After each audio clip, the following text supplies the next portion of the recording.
আছে, সরাসরি ঠিক মতো আছে, ধাপগুলো ঠিক মতো কর্মসারে আমরা অতিক্রম করে আসছি, কিন্তু কোনো অসুবিধা নেই। হ্যাঁ যাচ্ছি, হ্যাঁ এবার ইমিগ্রেশন হবে আর কি, ইমিগ্রেশনের জন্য আমরা দাঁড়িয়ে আছি এখানে।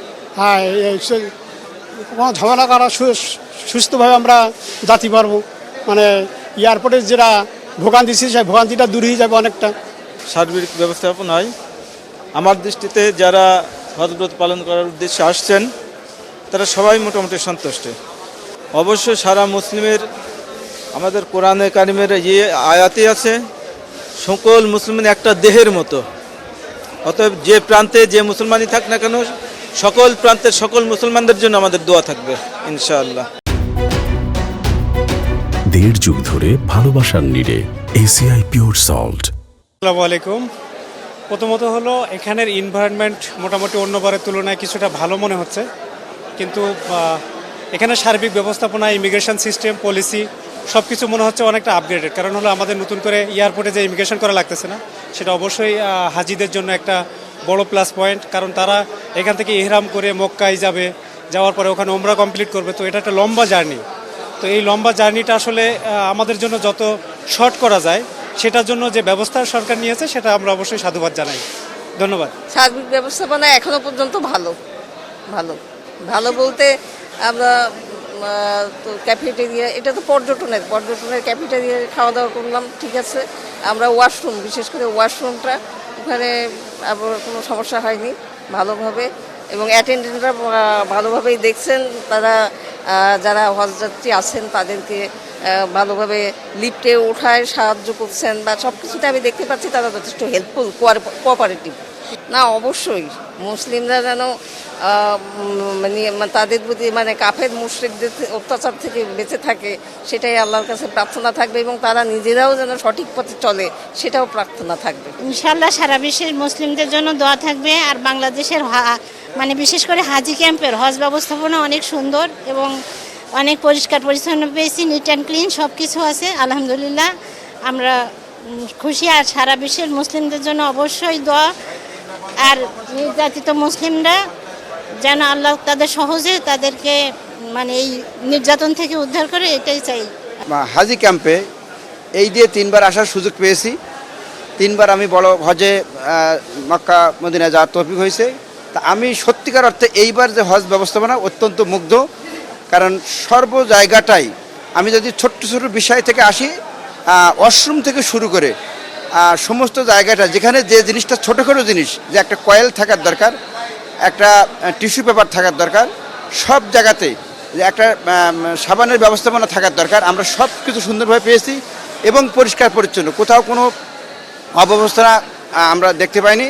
এটা অবশ্যই আমরা দোয়া করি যে আমাদের সরকার থেকে শুরু করে যারাই ব্যবস্থাপনা আছে, পাশাপাশি আমরা দেশবাসীর সকলের কাছে আমরা দোয়া চাই যেন আমরা সুন্দরভাবে এই বৈশ্বিক এই সমস্যার মধ্য থেকে যেন আমরা সুন্দরভাবে আমরা আমাদের হজ ব্রত পালন করে আসতে পারি, এবং সেই জন্য সকলের কাছে দোয়া চাই এবং আমরা সকলের জন্য দোয়া করবো।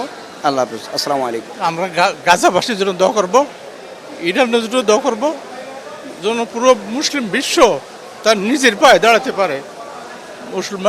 মুসলিম বিশ্ব এখন বিপন্ন, সবার এক হয়ে মুসলমানদের যাতে সুনাম বজায় থাকে, অতীত ঐতিহ্য ফিরে আসে, তার জন্য আমরা মহান আল্লাহর কাছে কায়েমন বাক্যে দোয়া করি।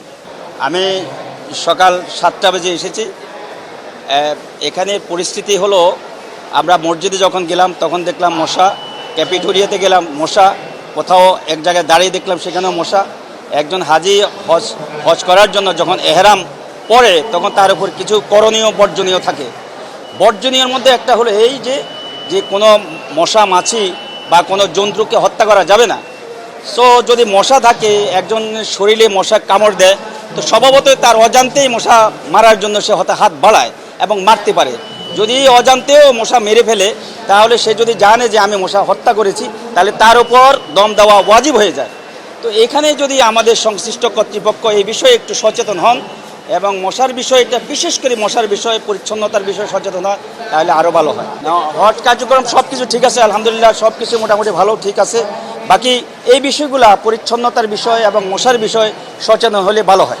যদি এহরাম বাঁধা অবস্থায় কোনো হাজি কোনো প্রাণী হত্যা করে এবং সে বুঝতে পারে যে সে প্রাণী হত্যা করছে জানে, তাহলে তার উপর দম দেওয়া অর্থাৎ পশু কোরবানি করা ওয়াজিব হয়ে যায়। এটা যতক্ষণ পর্যন্ত তার শরীরে এহরাম থাকবে, এহরাম বাঁধা অবস্থায়